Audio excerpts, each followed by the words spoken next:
2024年新加坡航展20号开幕，吸引了来自50多个国家地区的1000多家公司参展。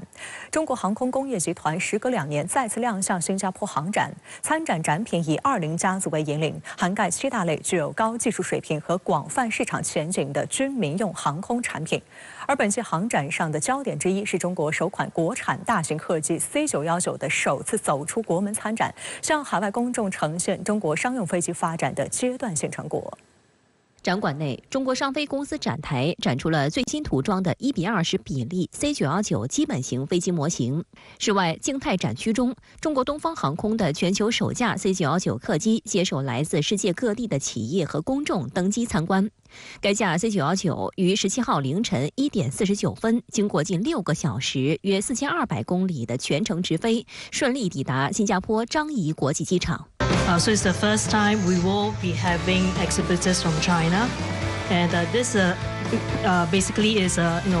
positive, encouraging early signs of seeing Chinese companies from the aerospace industry participating in economic activities here in Singapore. 航展首日，一架中国商飞涂装的 C919进行了该机型的首次正式海外飞行展示，以轻盈的姿态在航展上空盘旋飞行，吸引观众驻足观看。 这次大规模参展实际上表明我们在国际市场的开拓方面呢是具有很强的意愿和主动性的，而新加坡呢作为亚洲大规模的航展，它本身具有很高的国际知名度，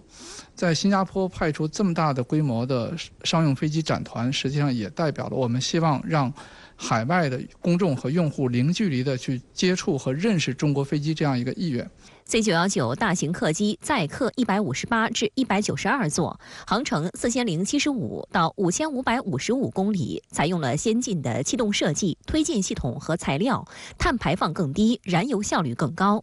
去年5月28号 ，C919飞机圆满完成首次商业飞行，至今已交付4架，安全运送旅客超11万人次。特别是在龙年新春，东航全部4架 C919首次加入春运行列，在京沪、沪蓉航线一共飞了66个商业航班，搭乘了9670人次旅客。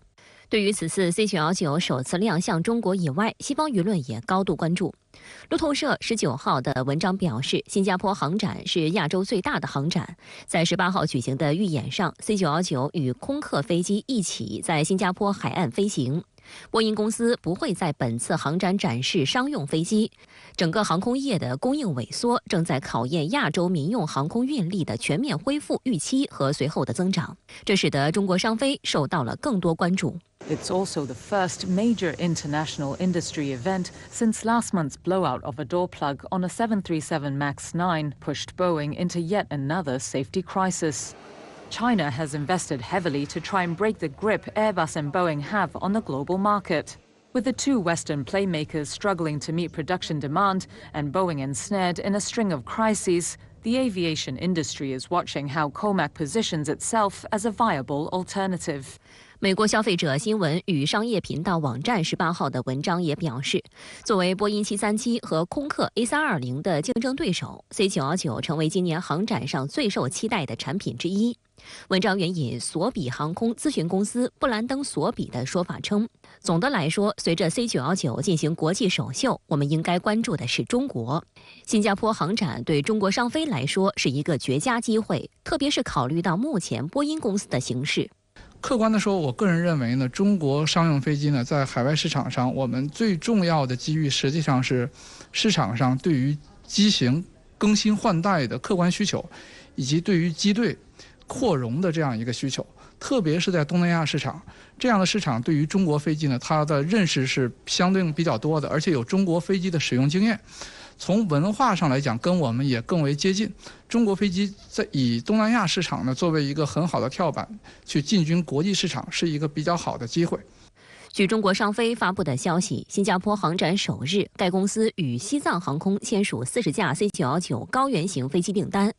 C919高原型是 C919飞机系列化发展的重要机型之一，在 C919基本型的基础上，通过缩短机身和实施高原改装，满足高原地区运输要求。座位数为140到160座，其将性能满足中国区域内全部高原机场。对于机场标高在2438米以上的机场，被称为高高原机场。由于高高原机场运行环境比一般机场复杂得多，所以中国民航管理部门对高高原机场运行极为严格。据央视财经今年1月的报道，目前国产 C919大飞机已经拿下1200多架订单，形成了可观的大飞机产业链。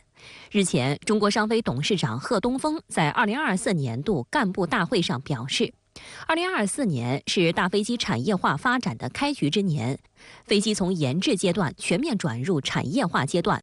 中国商飞副总经理张玉金在今年上海两会期间表示，计划在3至5年内投入几百亿元用于扩大产能。而民用航空向来是全球市场，规模优势对于航空制造商来说至关重要。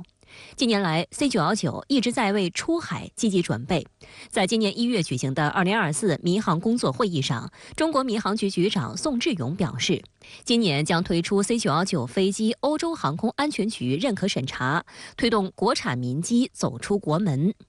航空知识杂志主编王亚楠对深圳卫视记者表示，无论是美国联邦航空管理局还是欧洲航空安全部颁发的适航认证，对于一款商用飞机在国际市场上的接受程度都是很重要的因素。但是这种制约因素对于中国商用飞机会越来越小。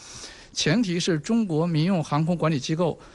为中国商用飞机颁发的适航证采用的标准是跟国际社会完全相同的标准，可以被理解为是同样的考卷，而我们获得了高分。那么我们没有理由认为我们在接受西方认证的时候会考出一个不及格。所以中国商用飞机进入国际市场，最终凭的还是我们商用飞机的技术性能以及在市场运行中的真实的运行效果，而不是那一纸文件。此次中国商飞不仅带去了 C919 干线客机，还有 ARJ21 支线客机也将进行飞行表演。静态展示区还停放了印尼凌亚航空的 ARJ21 客机和中原龙浩航空的 ARJ21 货机，5架飞机齐聚新加坡，可谓是组团出海。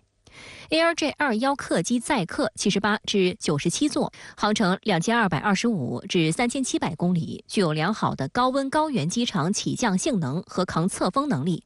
自2016年6月投入商业运营以来，已累计交付127架，安全运送旅客超1100万人次。其中由印尼凌亚航空运营的2架 ARJ21 飞机，以雅加达为基地开通了4条航线，通航5座城市，安全载客超10万人次。航展首日，中国商飞与西藏航空签署10架 ARJ21 高原型飞机订单，与河南航投签署6架 ARJ21 衍生机型订单，包含 ARJ21 灭火机、ARJ21 医疗机和 ARJ21 应急救援指挥机。因为东南亚市场呢是半岛和岛屿是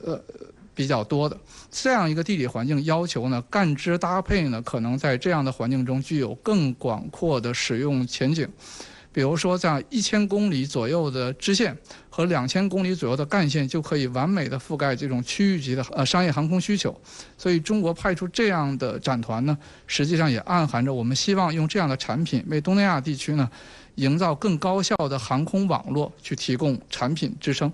国产大客机 C919 首次飞出国门首秀，各方反响如何呢？未来这款大客机的市场前景怎样？我们来看深圳卫视特约观察员、台湾时事评论员施孝伟今天稍早前从新加坡航展现场发挥的特别观察。好，在我身后这架呢，就是 C919 的飞机，这也是中国大陆自制的第一架这个民航机。看到它在国外呢，也是第一次到国外来进行参展。那当然 ，C919 这次来到新加坡航空展，它不仅仅是只有在地面做展示，其实刚刚我们也看到了，在今天的开幕的飞行表演中 ，C919 这个飞机呢，它也进行了空中的这个性能展示。那当然，其实我觉得这款这个各方看到这个 C919 这个客机这次到新加坡航空展来，其实在现场也看到有不少的这个群众或者说是观众呢，特别来到飞机前面驻足观赏。那也看到其实呢，这个中国商飞也有安排不少的客户呢登机进行参访。而且这一次C919 这个飞机出来，它其实是有针对一些中国大陆特殊的这个地形呢，特别进行这样研发改进。我们也看到它本身中国大陆这次在这次航展里面，可以说有相当当多的这个飞机啊来参展，因为不仅仅是只有在我身后的这架 C919这个飞机而已，像例如说这个 ARJ21，另外其实我们看到这次中航工业也展出了这个5直10的外销型。那对于中航工业来讲这次也是5直10的外销型呢，第一次到国外的这个展台实机来进行这样一个展示。其实都展示了中国大陆不管是在商用航空或是军用航空上面来讲，其实在这个世界上已经可以说是越来越有重要的这样一个地位。